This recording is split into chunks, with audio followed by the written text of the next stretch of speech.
السلام علیکم دوستو۔ ایران ایک قدیم اور باوقار تہذیب کا حامل ملک ہے جس نے تاریخ کے ہر دور میں اپنی شناخت، خود مختاری، ثقافتی اقدار کو محفوظ رکھا ہے۔ یہ وہ سرزمین ہے جس نے صدیوں تک بیرونی حملوں، سازشوں اور عالمی طاقتوں کے دباؤ کا سامنا کیا مگر کبھی اپنی بنیادوں سے دستبردار نہیں ہوئی۔ 1979 کا اسلامی انقلاب ایرانی عوام کی اجتماعی خواہشات کا مظہر تھا جس کے ذریعے ایک ایسا نظام قائم کیا گیا جس کی بنیاد مذہبی اقدار، قومی وقار اور سیاسی خود مختاری پر رکھی گئی۔ انقلاب کے بعد ایران نے ایک منفرد ریاستی ماڈل اپنایا جو نہ مکمل طور پر مغربی جمہوریت تھا اور نہ ہی روایتی آمریت، بلکہ ایک ایسا نظام تھا جو عوامی نمائندگی اور مذہبی قیادت کے امتزاج پر مبنی تھا۔ تاہم انقلاب کے فوراً بعد ہی ایران کو جن چیلنجز کا سامنا کرنا پڑا ان میں سب سے نمایاں بیرونی دباؤ اور عالمی طاقتوں کی مخالفت تھی۔ امریکہ، اسرائیل اور بعض یورپی ممالک نے شروع ہی سے ایران کو ایک آزاد اور خود مختار ریاست کے طور پر قبول کرنے میں ہچکچاہٹ دکھائی کیونکہ ایران نے خطے میں اپنی پالیسیوں کو واشنگٹن اور تل ابیب کے مفادات کے مطابق ڈالنے سے انکار کر دیا تھا۔ اسی اختلاف کی بنیاد پر ایران پر معاشی پابندیاں عائد کی گئیں، سفارتی تنہائی پیدا کی گئی اور عالمی میڈیا کے ذریعے ایک مخصوص تاثر قائم کرنے کی کوشش کی گئی۔ یہ پابندیاں کسی ایک حکومت تک محدود نہیں رہیں بلکہ ان کے اثرات براہ راست ایرانی عوام کے روزمرہ زندگی، معیشت، صحت، روزگار اور ترقی پر پڑے۔ اس کے باوجود ایران نے خود انحصاری، مقامی صنعت اور سائنسی ترقی پر توجہ دی اور مشکل حالات میں بھی نظام کو چلائے رکھا۔ ایسے ماحول میں جب ایک ملک مسلسل دباؤ، پابندیوں اور بیرونی خطرات کا سامنا کر رہا ہو تو معاشرے کے اندر سوالات، مباحث اور جذبات کا ابھرنا ایک فطری عمل ہوتا ہے۔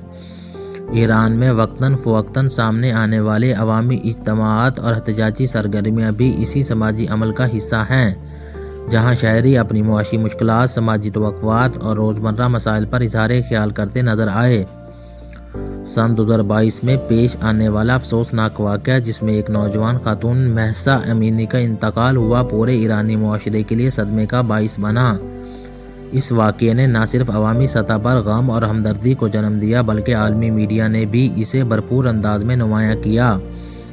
تاہم ناقدین کے مطابق مغربی میڈیا کی کوریج میں توازن کی کمی دیکھی گئی، جہاں ایران کے ہر داخلی مسئلے کو بڑھا چڑھا کر پیش کیا گیا جبکہ اسی دوران فلسطین، یمن اور دیگر خطوں میں ہونے والی انسانی حقوق کی سنگین خلاف ورزیوں پر خاموشی اختیار کی گئی۔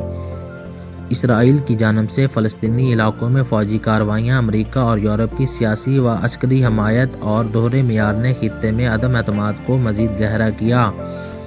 ایران نے ہمیشہ اس بات پر زور دیا کہ انسانی حقوق کو سیاسی دباؤ کے آلے کے طور پر استعمال نہیں کیا جانا چاہیے اور ہر ملک کو اپنی سماجی اور قانونی معاملات کو اپنے آئینی دائرے میں حل کرنے کا حق حاصل ہے۔ ایران کے نزدیک امریکہ اور یورپ کی پالیسیوں میں جرحیت اس وقت واضح ہو جاتی ہے جب ایک طرف وہ آزادی اظہار کی بات کرتے ہیں اور دوسری طرف فلسطین میں آواز اٹھانے والوں پر پابندیاں لگاتے ہیں یا اپنی سرزمین پر احتجاج کو طاقت سے کچلتے ہیں مگر دوسروں کو نصیحتیں دیتے ہیں۔ اسی طرح اسرائیل کو خطے میں واحد ایٹمی طاقت ہونے کے باوجود عالمی نگرانی سے مستثنیٰ رکھا جاتا ہے جبکہ ایران کے پرامن جوہری پروگرام پر سخت ترین پابندیاں عائد کی جاتی ہیں۔ ان دوہرے معیارات نے ایرانی عوام کے اندر یہ احساس مضبوط کیا ہے کہ ان کے ملک کو اصلاح نہیں بلکہ کمزور کرنے کی کوشش کی جا رہی ہے۔ ایسے حالات میں نوجوانوں اور خواتین کی جانب سے سماجی مباحث میں بڑھتی ہوئی شمولیت کو ایران کے اندر ایک زندہ اور متحرک معاشرے کی علامت سمجھا جا سکتا ہے۔